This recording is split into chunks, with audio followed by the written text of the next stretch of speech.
الرحمن الرحيم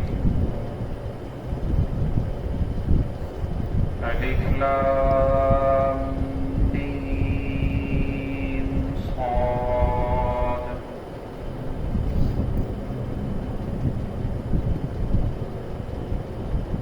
كتاب أنزل إليك فلا يكن في صدرك حرج منه لتنذر به وذكرى للمؤمنين اتبعوا ما أنزل إليكم من ربكم ولا تتبعوا من دونه أولياء قليلا ما تذكرون وكم من قرية أهلكناها وجاءها بأسنا بياتا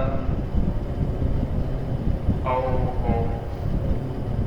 قائلون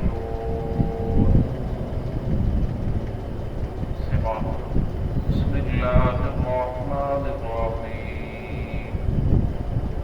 ألف لام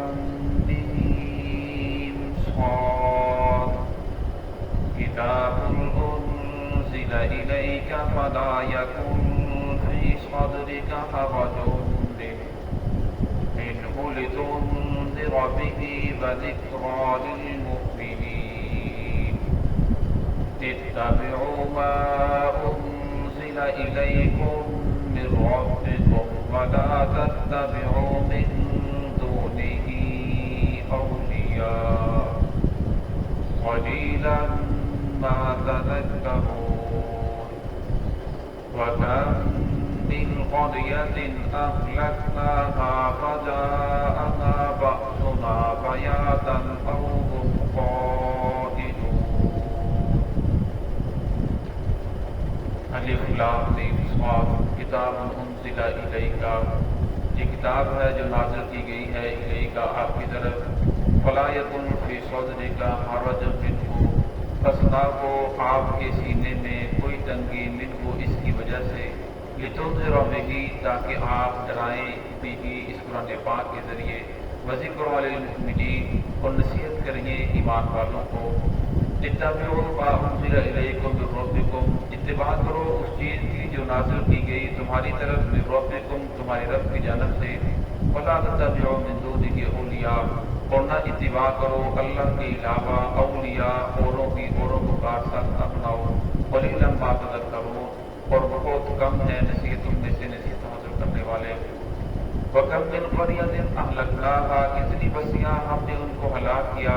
فَجَاءَهَا بَأْسُنَا بَيَاتًا پس آیا ہمارا عذاب ان کے اوپر بیاتاً رات کے وقت أَوْ هُمْ قَائِلُونَ یا دوپہر کے کیلولے کے وقت اس سورت کا نام سورت اعراف ہے اعراف کا معنی اعراف اس مقام کو کہتے ہیں جو جنت اور دوزخ کے درمیان میں ہے وہ لوگ جن کی نیکیاں بھی برابر ہوں گی جن کے گناہ بھی برابر ہوں گے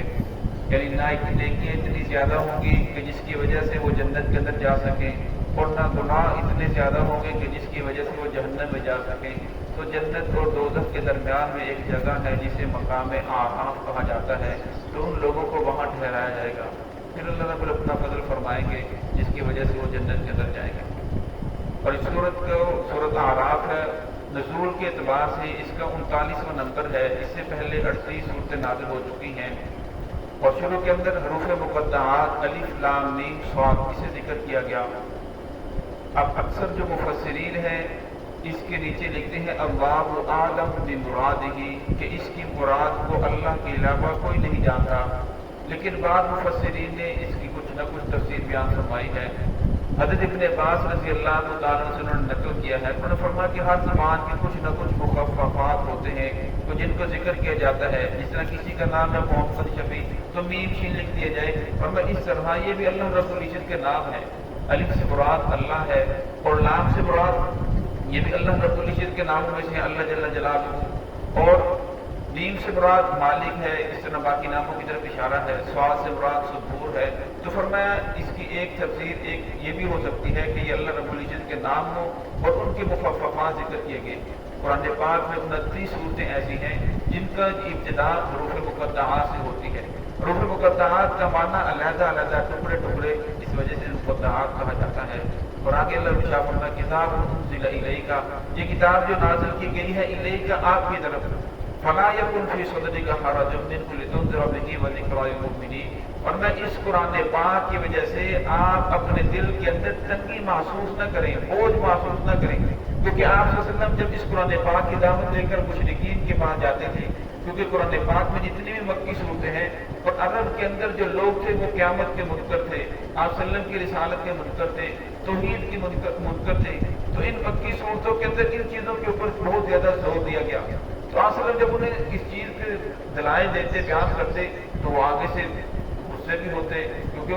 وہ اپنی اس چیز کے اندر اپنی بے عزتی سمجھتے تھے، تو آپ صلی اللہ علیہ وسلم کے ساتھ جھگڑا بھی کرتے، تو جس کی وجہ سے آپ صلی اللہ علیہ وسلم کو تکلیف بھی ہوتی۔ تو فرمایا پھر آپ صلی اللہ علیہ وسلم جب دیکھتے کہ ایک مشرک ہے اور کافر ہے، وہ ایمان لے کر نہیں آ رہا، حالانکہ اللہ رب العزت نے قرآن پاک نازل کر دیا اور مجھے اس لیے بھیجا ہے کہ میں نے جہنم سے بچ جائیں، یہ لوگ جنت میں جانے والے بن جائیں، یہ لوگ میری بات مانتے نہیں، اس کی وجہ سے آپ صلی اللہ علیہ وسلم کے دل کے اندر پریشانی ہوتی، غمگین ہوتے، پریشان ہوتے کہ یہ تو مان نہیں رہے، لہٰذا نہیں مانیں گے، جنت کے اندر چلے جائیں گے۔ تو اللہ رب العزت نے آپ کو فرمایا کہ آپ پریشان نہ ہو، آپ کا جو کام ہے وہ ہے ان کی طرف حق بات کو پہنچا دینا، آگے عمل کرنا نہ کرنا، سیدھے راستے کے اوپر نہ آنا۔ فرمایا یہ ان کا اور میرا معاملہ ہے، اگر بات مانیں گے تو یہ جنت کے اندر چلے جائیں گے، اگر نہیں مانیں گے تو پھر بھی ان کا اور میرا معاملہ ہے، انہوں نے میرے پاس آنا ہے، لہٰذا آپ اپنے اوپر بوجھ، تنگی، پریشانی محسوس نہ کریں، ہر وقت دل کے اندر گھٹن محسوس نہ کریں۔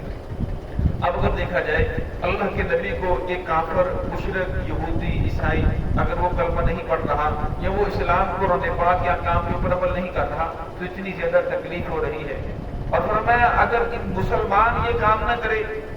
اللہ رب العزت کی توحید کا بھی قائل ہو، محمد رسول اللہ صلی اللہ علیہ وسلم کی رسالت کا بھی قائل ہو، لیکن قرآن پاک پہ عمل نہ کرے اور قرآن پاک کے عمل کرنے کے لیے تیار ہی نہ ہو، تو فرمایا کیا محمد رسول اللہ صلی اللہ علیہ وسلم کو تکلیف نہیں ہوگی؟ فرمایا مسلمان کی وجہ سے اللہ کے نبی کو زیادہ تکلیف ہو رہی ہے کہ یہ مسلمان بھی ہے، کلمہ بھی پڑھتا ہے، پھر بھی قرآن پاک کے عمل نہیں کر رہا۔ ہم دیکھ لیں ہمارا جو پاکستان کا دستور ہے کیا وہ قرآن کے مطابق ہے؟ ہرگز وہ قرآن پاک کے مطابق نہیں ہے۔ کہ ہماری اسمبلی کے اندر بیٹھنے والے لوگ قرآن پاک کے خلاف قانون پاس نہیں کرتے، بالکل کر رہی ہیں۔ تو فرمایا پھر اللہ کے نبی کو یہ ڈبل مجرم ہے، سمجھ ہونے کے باوجود پھر بھی قرآن پاک کو عمل نہیں کر رہے، اور میں ان لوگوں کی وجہ سے اور اللہ کے نبی کو تکلیف بھی پہنچا رہے ہیں، میں ان لوگوں کی وجہ سے اللہ کے نبی کو زیادہ تکلیف ہوتی ہے۔ وذکر للمؤمنین، اور فرمایا پھر آپ نصیحت کیجیے ایمان والوں کو۔